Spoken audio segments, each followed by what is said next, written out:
আসসালামু আলাইকুম। রূপা রান্নাঘরে সবাইকে জানাই স্বাগত। আপনারা সবাই কেমন আছেন? আলহামদুলিল্লাহ আমি খুব ভালো আছি।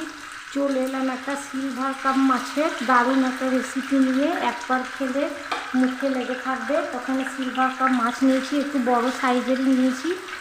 বড় সাইজের খেতে খুব ভালো হয়। নুন হলুদ দিয়ে আমি মেখে নিয়েছি। তো প্রথমে আমি একটু ভেজে নিচ্ছি গরম তেলের মধ্যে দিয়ে। এটা আমি সর্ষের তেলেই রান্নাটা করছি, আপনারা সাদা তেলেও করতে পারেন। সর্ষের তেলে করলে টেস্টটা খুব ভালো হবে।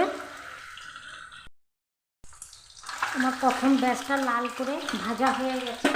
এবার আমি একটা বাটির মধ্যে তুলে নিচ্ছি।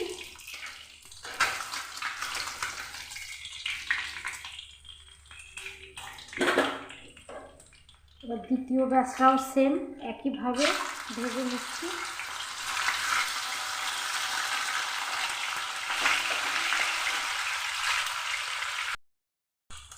এবার আমার দ্বিতীয় ব্যাসটাও ভাজা হয়ে গেছে। আমি একটা বাটির মধ্যে আবার তুলে দিচ্ছি। সবগুলোকে আমি এভাবে ভেজে নিলাম। এবার ওই মাছ ভাজার তেলের মধ্যে আমি এখানে দিয়ে দিচ্ছি পেঁয়াজ বাটা। এখানে আমি একটা পেঁয়াজকে বেটে নিয়েছি। দিয়ে দিচ্ছি আদা রসুন বাটা। ঝালের জন্য দিয়ে দিচ্ছি আমি এখানে কাঁচা লঙ্কা। এখানে কাঁচা লঙ্কায় রান্নাটা করবো, আপনারা শুকনো লঙ্কা করতে পারেন। দিয়ে দিচ্ছি হলুদ গুঁড়ো।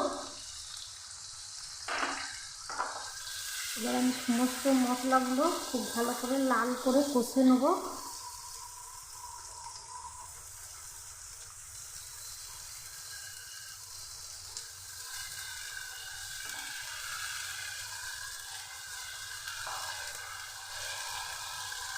এভাবে আমি সব মশলাগুলোকে কষে নিচ্ছি।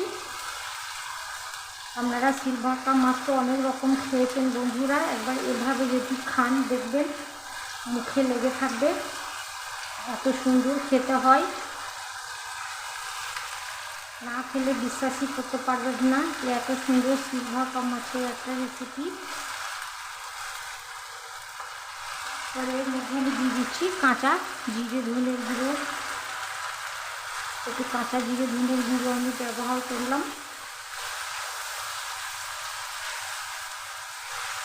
এবার আমার মশলাটা ভাজা ভাজা হয়েও গেছে, তেল ছেড়ে দিয়েছে, কালারটাও চেঞ্জ হয়ে গেছে। এর মধ্যে আমি দিয়ে দেবো এবার ভাজা মাছগুলোকে একে একে দিয়ে দিচ্ছি।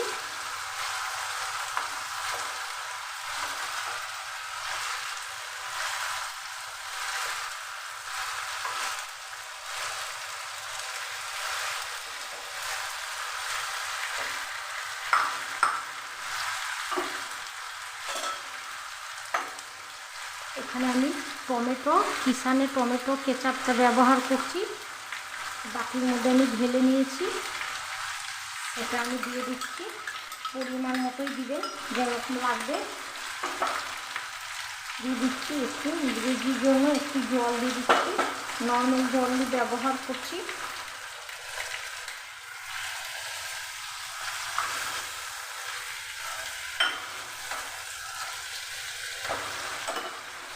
দিয়ে দিচ্ছি স্বাদ মতো লবণ। এই জলটা আরেকটু দিচ্ছি।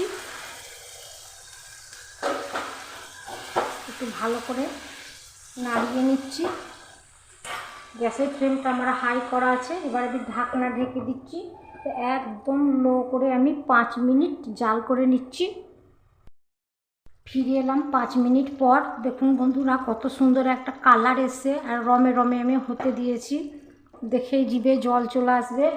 এর মধ্যে আমি দিয়ে দিচ্ছি একটা এলাচ, দারচিনি আর লবঙ্গ থেতো করে নিয়েছি। সসের মধ্যে তো চিনিটা দেওয়াই থাকে, আমি সামান্য একটু কয়েক দানা দিয়ে দিচ্ছি, ব্যালেন্সটা ভালো হবে। আপনারা ইচ্ছে করলে নাও দিতে পারেন, একটু টক টক লাগছে সেই জন্য আমি একটু দিচ্ছি। এবার আমি ঢাকনা দিয়ে ঢেকে গ্যাস বন্ধ করে দমে 5 মিনিট রেখে দিচ্ছি। বন্ধুরা সিলভার কাপ মাছ যদি এভাবে রান্না করে খান, খেয়ে মনেই হবে না যে আপনারা সিলভার কাপ মাছ খাচ্ছেন। অবশ্যই একবার ট্রাই করবেন, প্রথম থেকে শেষ পর্যন্ত দেখবেন, আর ভালো লাগলে আমার পাশে থাকবেন। সবাই ভালো থাকুন, সুস্থ থাকুন। আজকের মতো আসি, আল্লাহ হাফেজ।